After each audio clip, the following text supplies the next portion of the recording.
Hi everyone, I'm Adriana from Indonesia. It's really an honor to join you virtually, and although I had hoped to join you in person, I hope that I can still share a thing or two with you about research.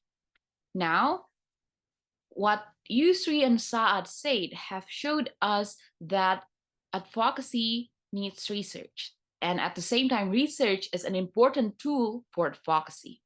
However, we need to understand that there are several things that we need to consider in order to effectively harness the potential of research for advocacy. I will explain just two things that are very important. The first one is the type of publications or how you disseminate your research results with the community. And the second one is how to get readers and the public interested with what you're doing and your data. Without further ado, I will present my presentation titled Scientific Publications 101.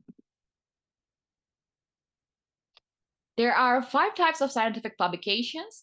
The first 3 are the ones that you can write and publish in scientific journals, while the 4th and the 5th type of scientific publications are more of the ones that you find in books or government websites, etc. We are going to focus on the first 3.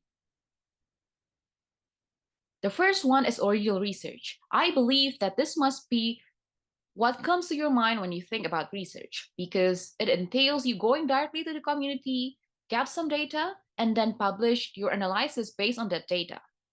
This is an example of original research. So as you can see here, original research usually entails statistical analysis or a descriptive ones, like here using graphs and diagrams. Review articles are the next type of publication. So review articles is a summary of literature that is found in the internet. As a fun fact, there are usually 10,000 of publications in a day. So it's almost impossible for us to read all of it. Review articles helps us know what's the current update of a certain topic, as well as what questions remain unanswered, because usually the authors also analyze critically the topic and the articles that they are including in the review. This is an example. So as you can see here, this is an article about energy, and based on the literature, they identified the current trends and gaps.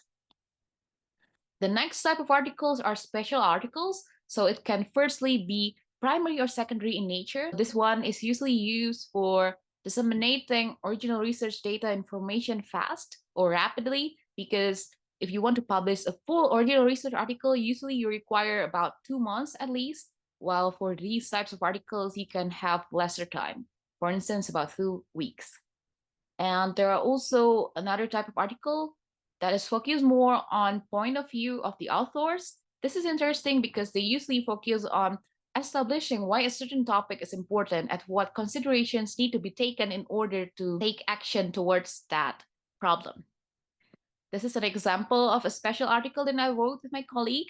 This one is about top 10 public health challenges, and based on the evidence on the internet as well as our deliberation, we believe that climate change is one of the top 10 public health challenges, because after all, the WHO also mentioned that it's the biggest health threat facing humanity.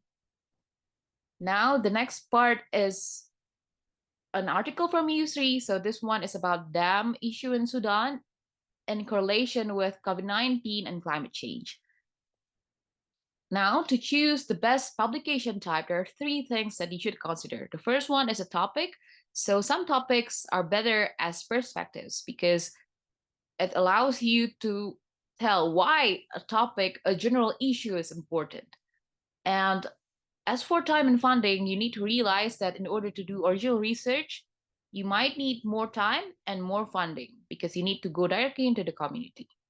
And now, I would also like to give some tips as an editor in a journal on how to get your articles published and get readers to be engaged with it. So the first one is to look for interesting topics. Usually what I do is just go to Google and see what's the current hot topics.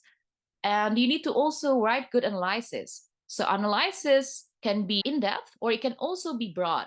It can entail, for instance, how an intervention is going to be funded, ethics, environmental consideration, etc. And lastly, this is more technical, but you need to identify the best journal for you, because some journals require you to pay some amount of money and they can also not be open access. And that means readers need to pay a certain amount of money to read your article. Now, stakeholders are listening to researchers more than ever. For instance, ASEAN just recently held a webinar with prominent climate health researchers. And based on this webinar, I'm currently working with my team to write a policy brief for ASEAN. And this one shows that commentaries can also matter. My colleague wrote something about COVID-19 and period, and it was published by the Vaccine Alliance globally, so Gavi. And that's all from my end. Thank you. Do you have any questions? Please feel free to also contact us in our Instagram and Facebook.